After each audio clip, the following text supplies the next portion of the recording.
आयै दिनैलाय मासे बरिंब्रा नेटबो गैया नेटबो नाङा गरम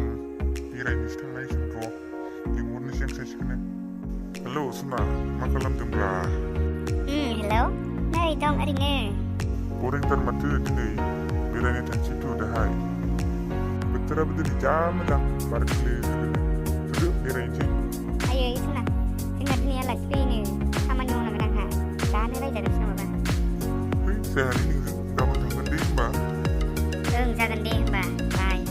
The next day हेलौ मौसि ओंखारबायना औ ओंखारदों र' बै जोंहानि लामासिम फै औ जागोन दे थांगासिनो आं फैदे औ थांगासिनो दे आंना बाबाया खामसालियाव जना दंबाय थायोमोनबा बेखायनो ओंखारनो हायाखैमोन आङो न'निफ्राय आंनो दिनै मेथाइ जाहोखानांगोन नोङो हरलाय सना नोंनि मबाइलखौ नायनो आङो है मानो ब्रा मबाइलावलाय गैया मा गैया बेलाय हर जलदि नायनो आङो गैया होनबालाय बुजिया नामाब्रा नोंलाय दानो माखौबा नुबा हारसिंनो गाबलाबायलायगोन बिना ए बिदिसो नोङो साला सिख्लाफोरजों गेलेबाय थाग्राखायनो आंनो मबाइलखौ देखायनो बादों आरोना नोङो गेलेयालै मा गेलेलाबायनांगौ जाखो सोरजों गेलेयोखै आंलाय रावबो गेलेया नो नाय हर जलदि वाट्सएपखौसो नायखागोन आङो सोर सिख्लाफोरजों गेलेयो अनलाइन थाबाबो थाब नायालासिनो नायबाय थायोना नोङो थाबबो रिप्लाइ खालामाना नोङो र' नोंखो खालामोनो माथो आंलाय गावहासो नायबाबो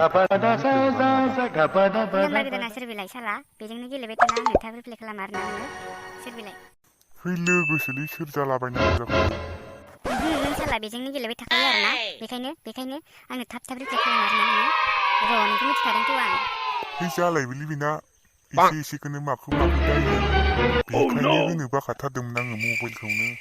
आरो बे कल स्ट'रिनिया सोर बेलाय एसां गोबाव कल स्ट'रियाव दङ नै 30 मिनिट 1 आवार गोजों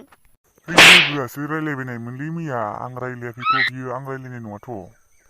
थगायबाय थाखायो नों आंखौ जेब्लायबो है नोंलाय फोथायखाया आं मोजां बुंबाथाय फोथायखाला नोङो दाना